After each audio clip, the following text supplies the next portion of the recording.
Com os irmãos, por tudo, eu quero glorificar a Deus por mais uma vez me dar a oportunidade de estar na sua casa.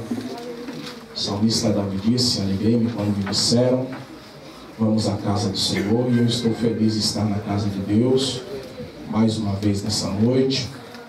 Fico também contente em estar na companhia do pastor dessa igreja, pastor Manuel, o anjo dessa igreja, que pastoreia esse rebanho com tanta cautela, com amor e com correção. Deus abençoe o pastor Manuel, sua esposa, seus obreiros, o cantor Cleiton Rocha, que já deixou Deus usar a vida dele, né? Deus abençoe o cantor Cleiton Rocha, que é um amigo particular, homem de Deus. Louvo a Deus também pela minha família, minha esposa que está junto comigo, meus filhos, minha esposa Fernanda, minha sogra Raquel, meu filho Alex William e o outro que está dormindo, o Robson William. Eu estou contente nessa noite. Você está feliz? Apocalipse capítulo 2 e versículo de número 18 diz assim: ao anjo da igreja de Tiatira escreve: isto diz o Filho de Deus, que tem os olhos como chama de fogo e os pés semelhante a latão reluzente.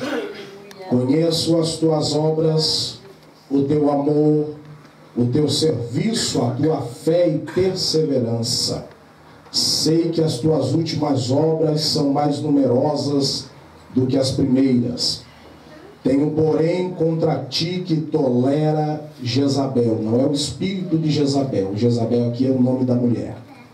Mulher que se diz profetiza, com seu ensino ela engana os meus servos, seduzindo a se prostituírem e a comerem das coisas sacrificadas a ídolos. Dê-lhe tempo para que se arrependesse da sua imoralidade, mas ela não quer se arrepender. Amém? Assente-se por gentileza. Não se assuste não, irmão.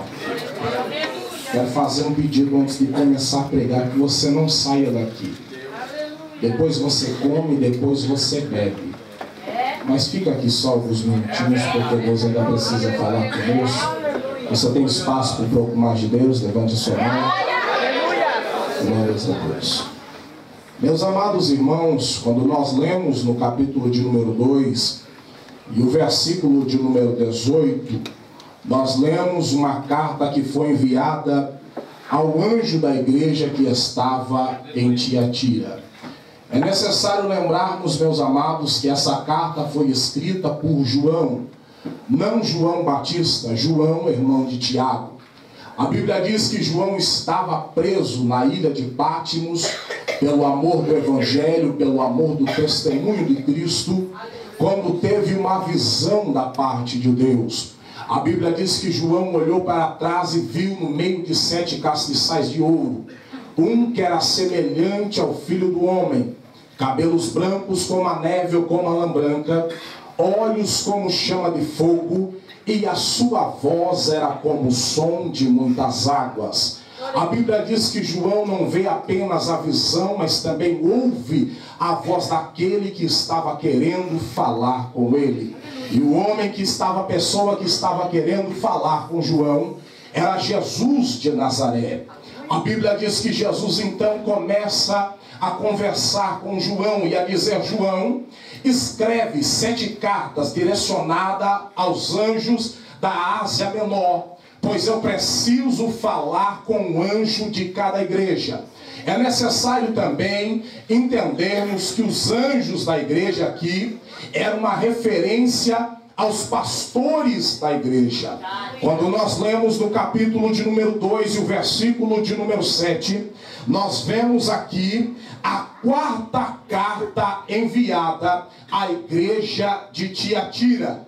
É necessário também lembrarmos, meus amados, que a carta enviada à igreja de Tiatira é a carta mais extensa que João escreveu. E a Bíblia diz que João agora vai escrever a carta a Tiatira. É necessário também, meus amados, lembrar que a cidade de Tiatira era uma cidade rica, era uma cidade próspera, mas não tão próspera como a cidade de Éfeso, e não tão importante como a cidade de Pérgamo. Mas a Bíblia diz que a cidade de Tiatira sabia usufruir, aleluia, da grande revolução romana, que fez da Ásia Menor uma potência de indústria, uma potência na área de indústria. A Bíblia diz também que na cidade de Tiatira havia uma espécie de sindicato para diversas pessoas de diversos talentos, de diversos trabalhos. A igreja de Tiatira era um polo industrial, mas também temos que lembrar que dentro dessa cidade havia uma igreja que, através de Lídia, que Paulo ganhou, foi fundada dentro daquela cidade. E agora a carta que nós acabamos de fazer a leitura, a Bíblia diz que o nosso Deus, o nosso Senhor Jesus, quer tratar com o anjo dessa igreja. Mas o que eu acho interessante na pessoa de Jesus é que ele não começa lançando em nossas faces o nosso pecado, o nosso erro. A Bíblia diz que Jesus começa reconhecendo as benfeitorias desse anjo, dessa igreja. E ele diz: conheço as tuas obras, o teu amor, o teu serviço, a tua fé e perseverança. Sei que as tuas últimas obras são mais numerosas do que as primeiras. Meus amados, quando eu leio aqui, eu começo a entender que Tiatira era uma igreja quase que completa, pois a Bíblia diz que essa igreja tinha obras, trabalhava para o Senhor. A Bíblia também diz que essa igreja tinha um amor. E é necessário lembrar de 1 Coríntios, capítulo de número 13, a primeira carta de Paulo, que ele escreve à igreja de Coríntios. E ele diz: sem amor de nada vale. Paulo começa dizendo: eu podia falar a língua dos homens, eu podia também falar a língua dos anjos, mas se eu não tivesse amor, seria como um sino, seria como um ferro que apenas suasse. E eu gosto de Paulo porque Paulo vai mais além. A Bíblia diz que Paulo diz: eu podia ter o dom de profetizar, eu podia ser sábio em tudo, eu podia ter muita fé, mas se eu não tivesse o amor, de nada valeria. A Bíblia diz que essa igreja tinha amor. A Bíblia diz que essa igreja também tinha fé. A fé é o firme fundamento das coisas que nós não vemos. Se essa igreja tinha fé, essa igreja acreditava naquilo que ela não estava vendo. Essa igreja acreditava naquilo que ela não podia tocar. Essa igreja acreditava naquilo que estava além das barreiras. Essa igreja acreditava no Senhor, pois a Bíblia diz que sem fé é impossível agradar a Deus. Essa igreja também tinha obras. E a Bíblia diz em Tiago, capítulo 2 e versículo de número 18, Tiago está dizendo: mostra-te a tua fé. Aí Tiago diz: eu vou mostrar a minha fé através das minhas obras, porque a fé sem obra, ela é morta. Essa igreja é uma igreja quase que completa. Essa igreja é uma igreja que chegava a dar orgulho no pastor da igreja. Essa igreja é uma igreja que aparentemente estava tudo bem, pois a Bíblia vai dizer mais à frente que as últimas obras eram maior do que a da primeira, porque a Bíblia diz que mais vale o fim do que o começo. Não adianta começar bem e terminar mal. Não adianta começar forte e terminar fraco. Começa todinho aqui, porque, meus amados, aqui ainda tem carpinteiro. E pão que nasce todo não morre todo. Aqui ainda tem carpinteiro. As tuas últimas obras são maiores que as primeiras. Era uma igreja de encher os olhos. Mas aí a Bíblia diz que Jesus vai colocar colocar o seu porém.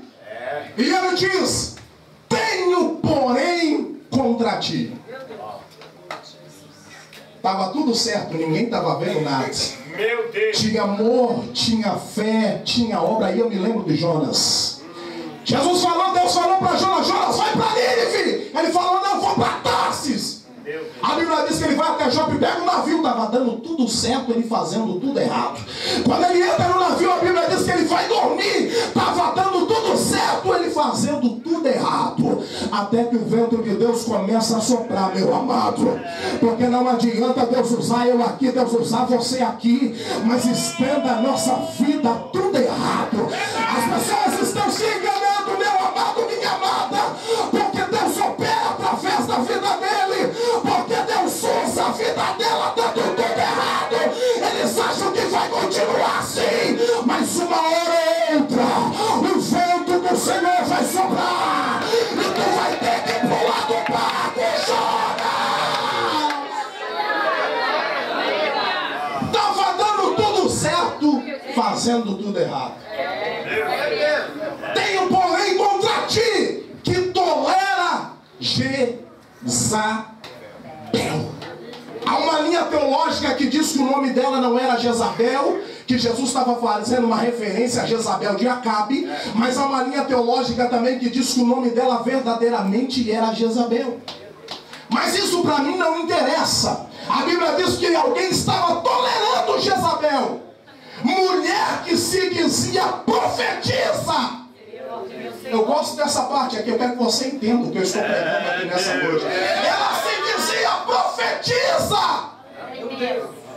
E há uma linha de pensamento que diz que ela não era, mas há uma linha também que diz que ela era de fato profeta do Senhor. Porque você vai ver dentro das cartas o Senhor falando com as igrejas, ele diz: tenho ao teu favor que tu desmascara os apóstolos, aqueles que dizem apóstolos, mas não são. Verdade. A igreja de Filadélfia, aleluia, o Senhor fala: tenho também ao teu favor que não toleram, que desmascaram aqueles que se dizem judeu, mas não são. Mas para Jezabel não. O Senhor fala: tenho porém contra ti que tolera Jezabel, que se diz profetiza. E de fato ela até era profetiza, mas estava se orgulhando daquilo que o Senhor tinha dado a ela. Que se diz profetiza. E eu lembro de Sansão. Capítulo de número 14, a Bíblia diz que Sansão desce para Tina. Ele está descendo lá para tomar uma mulher por esposa. A Bíblia diz que vem um leão. O Espírito de Deus entra sobre Sansão e Sansão rasga aquele leão como se rasgasse um cabrito. Aleluia. Aí ele se orgulhou do dom, se orgulhou do talento, porque a força não vinha dele, a força vinha de Deus. A Bíblia diz que ele volta pelo caminho e ele se desvia do caminho para ver o leão que ele havia matado. Ele está no caminho quando de repente ele toma outro rumo e se dizia: eu quero ver o leão que eu matei. Achava leão, achava Sansão que tinha matado o leão com a sua própria força. E você é usado, mas é porque Deus quer. Deus te usa, mas para a glória do nome dele. Deus abriu a porta para você, não é porque você é bom, é porque ele é misericordioso.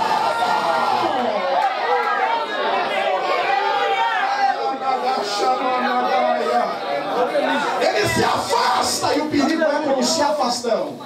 Ele ia voltar, mas ele se afastou por um momento. Ele não deixou o caminho, ele se afastou. Porque o propósito dele era voltar, mas antes de voltar ele queria ver aquilo que ele tinha feito. Orgulho. Quando ele chega lá, tem uma surpresa para Sansão. Qual era? No corpo do leão morto havia mel, havia abelha. Já viu o corpo morto ter mel, irmão? É isso que o diabo está preparando. Aí eu gosto de Deus, aleluia. Tu tem cara que vive, mas já está morto. O mel está descendo, parece coisa boa, parece que está bem, mas já está morto. Mas se tu está morto, eu não vim aqui para te julgar, mas para te dizer uma coisa: que na presença de Deus não tem morto que fique no túmulo. Porque a Bíblia diz que ele chegou morto, Lázaro estava morto. Já fazia 4 dias, ele diz: não quero saber. Lázaro, vem para fora.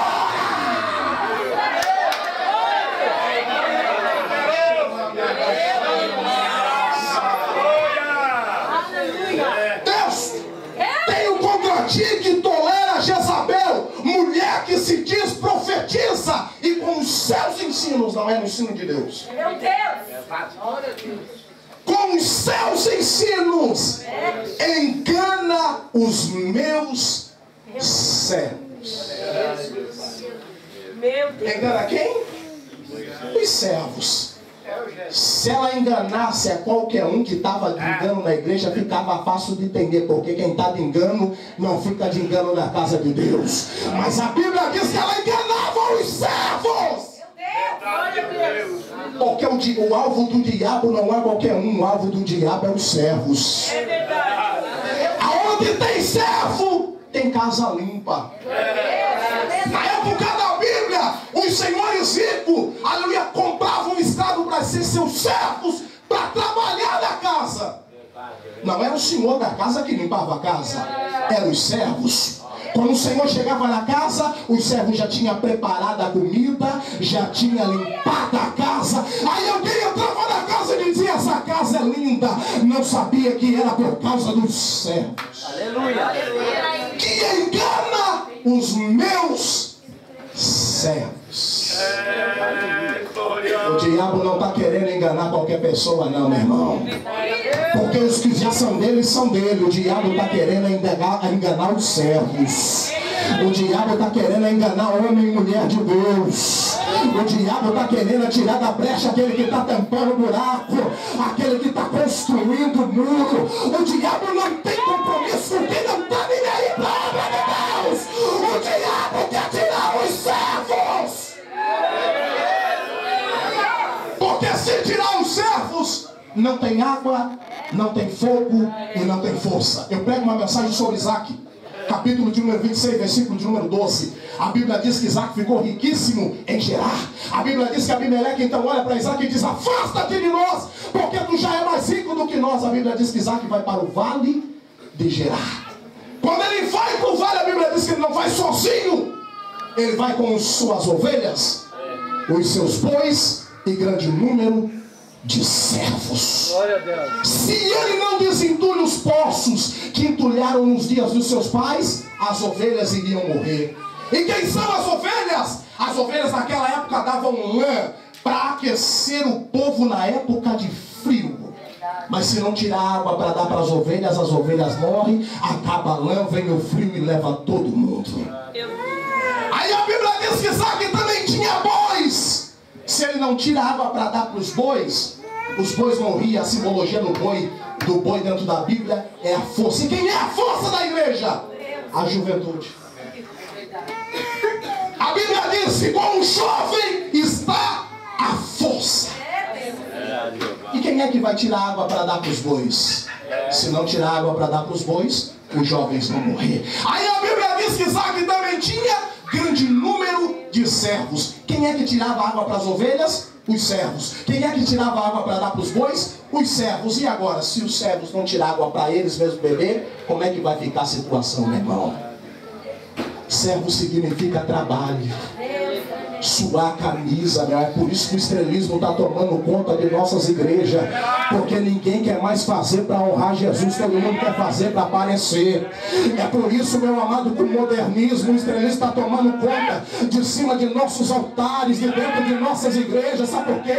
Existem mais pessoas querendo aparecer, querendo oportunidade, querendo ser exaltado do que ser servo. Então o alvo do diabo é os servos. Estrela o diabo não quer. Quem não está nem aí, o diabo não quer. A Bíblia diz que ela queria os servos. Porque estão dizendo por aí que servir a Deus é caretice. Estão servindo aí que servir a Deus é muito difícil. Aí a Bíblia diz que Jezabel vem e introduz o ensino dela para os servos. Porque se acabar os servos, meu amado, meu pai. acaba tudo. Se acabar os servos, acaba a oração. Se acabar os servos, não tem vigília mais aqui, meu irmão. Vai virar só empregador e cantor, aleluia. Se acabar os servos, meu amado, acaba o poder. Porque, aleluia, pregador, cantor, profeta, vem aqui para receber de Deus. Servo não vem aqui para Deus dar para o povo. Vem aqui para Deus dar para o povo. O alvo era os servos. E não é o que está, esse quadro já foi pintado antes. Essa história já foi, não é o que está acontecendo nos dias de hoje. Quem cai era servo. Quem voltou para as drogas era servo. Meu Deus. Quem voltou a se prostituir era servo. Tu vê o diabo derrubando alguém que não tem nada a ver com a igreja, hein, meu irmão? Tu vê o diabo investir em alguém que não quer nada com nada, não dá fruto, não faz nada, não se esforça, não chora, não dá glória a Deus. Não, a investida do diabo é contra os servos.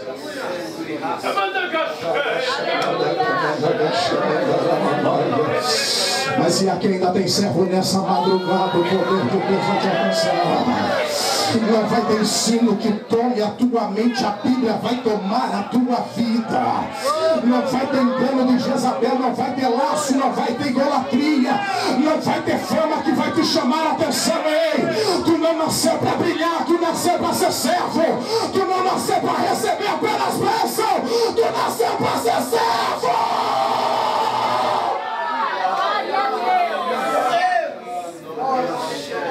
O alvo dela eram os servos.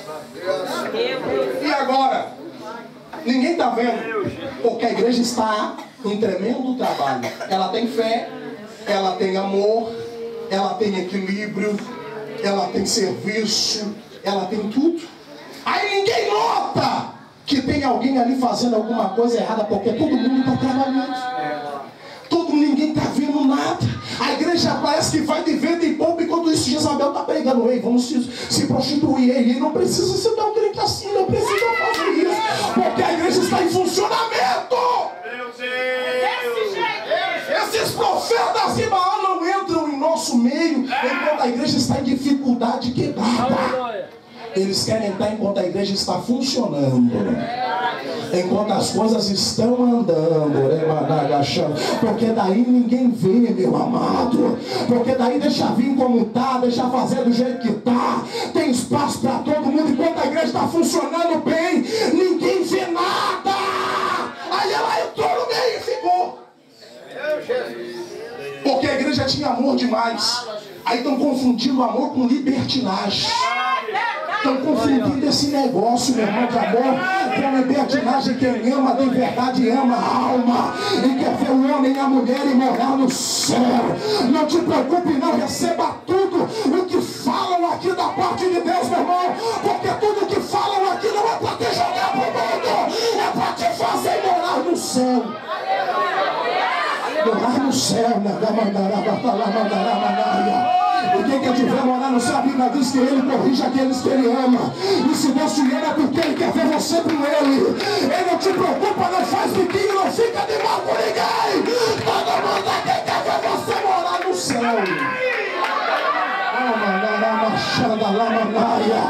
Aqui não tem pro diabo não, meu irmão.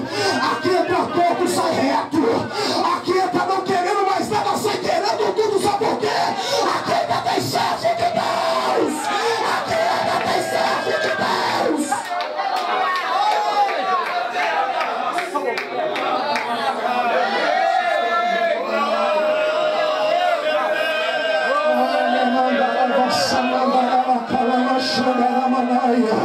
O diabo não vai te enganar, servo de Deus. O diabo não vai introduzir na tua casa aquilo que Deus não se agrada, nem de Deus. Não te preocupa, não, teus filhos vão crescendo, mas Deus não vai deixar teus filhos trazer para a casa de Deus aquilo que não agrada. Os servos tem um combatinho que tolera Jezabel, que tenha filhos meus servos pecarem.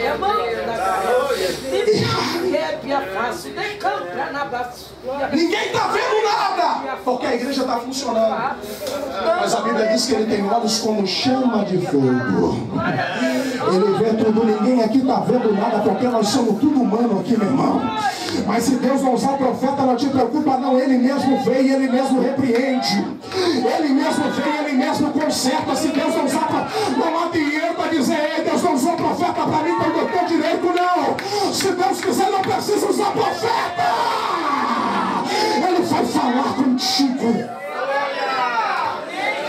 Tolera Jezabel. O negócio está funcionando tudo certinho, Jezabel está lá pregando. E meu irmão, sabe o que eu acho engraçado e interessante? É que a igreja continuava crescendo.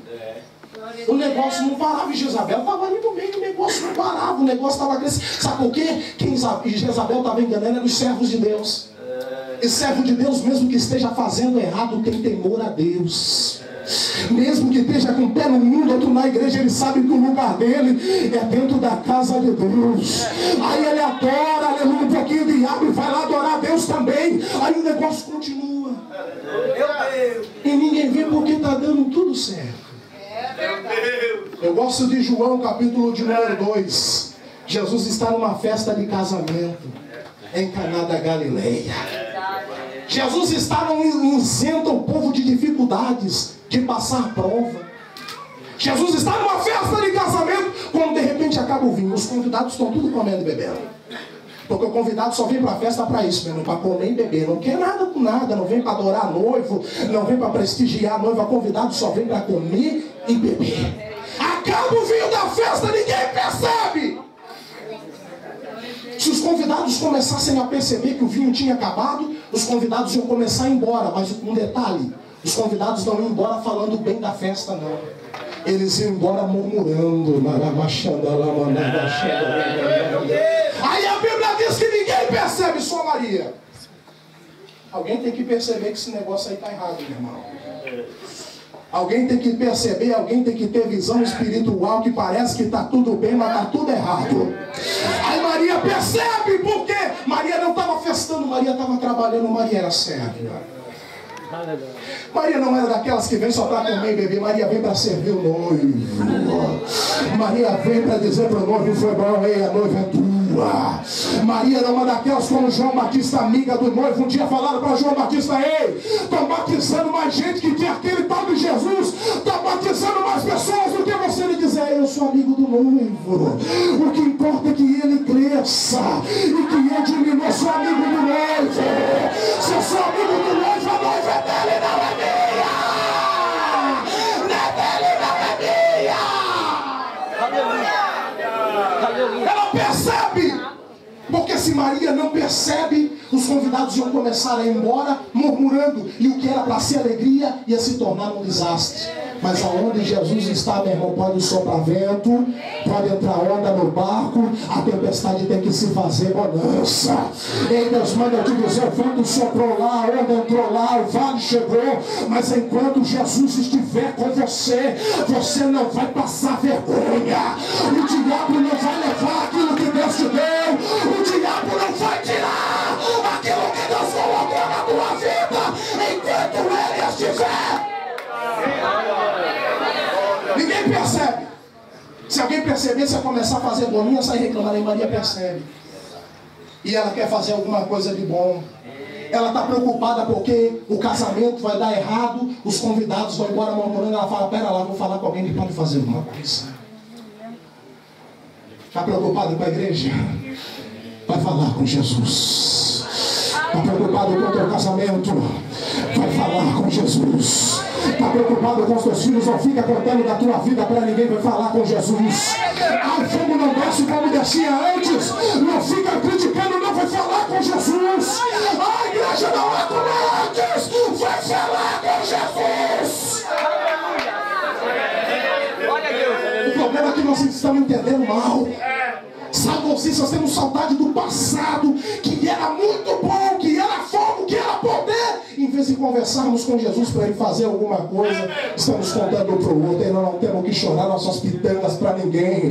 O nosso negócio é com Jesus. O nosso negócio é com Jesus. Deixa eu te dizer uma coisa. Você entrou aqui nessa madrugada e talvez eu não posso ver como está a tua vida, como está a tua alma, como está o teu coração. Mas aqueles que têm olhos como chama de fogo, não precisa usar profeta, não precisa usar jumenta. Ele mesmo fala com você nessa noite. Fica de pé.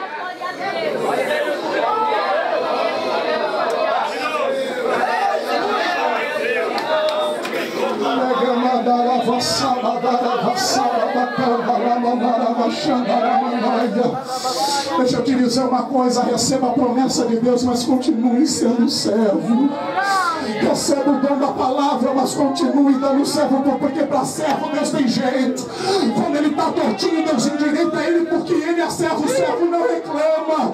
Quando ele está falhando, Deus corrige ele, mas não joga ele fora, porque servo é servo.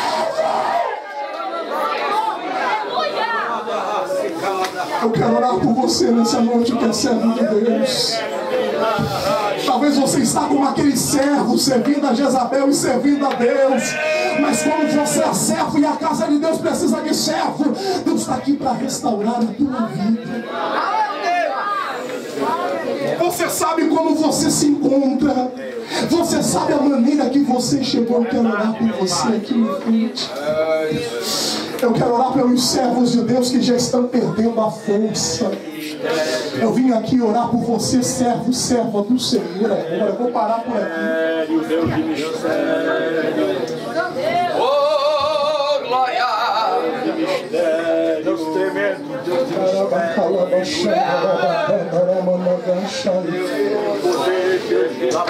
Vem aqui, servo de Deus, vem aqui, serva de Deus. Esse espírito que lutava contra a tua vida cai por terra hoje. Esse demônio que tentava te levar para outro caminho cai por terra hoje. Tu é servo de Deus, Deus precisa de você, a igreja conta contigo. A igreja precisa de você, servo de Deus. Aleluia! Glória!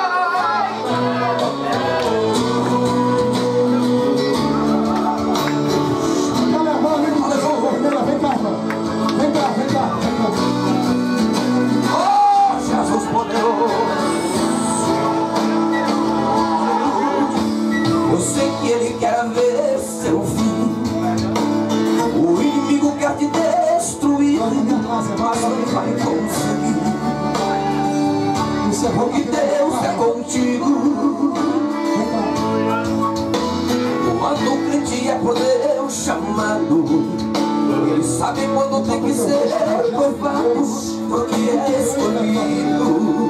Mas o diabo tem que por Deus contigo. Quando Deus escolhe alguém, ele cuida e não abandona. Se ele prova, ele mostra o quanto de espírito de confusão por terra. E ele te ama. Os teus são do Senhor. Se você orar, ele ouve, se chama, ele reina. Insiste, não desiste, vitória ele tem. Vitória ele tem. Só você que é servo de Deus, vem aqui à frente. Sai Abraão e todo Isaac vai pro monte Moriá. Deus lhe pediu o próprio filho e Abraão não vai negar. Vocês sabem que das cinzas Deus pode ressuscitar. O inimigo preparou uma forca para Barnabeu, mas enganou, pois nessa forca ele mesmo que morreu. Porque Deus mudou o cativeiro para levar um servo seu. Levante essa cabeça, não é hora de parar. Deus manda te dizer que esta prova vai passar. A tempestade já está passando, é tempo de cantar. Navegue contra as ondas, o teu cais é logo ali. Jesus a basura. Ah, meu Deus, levante a mão para orar. Levante a mão para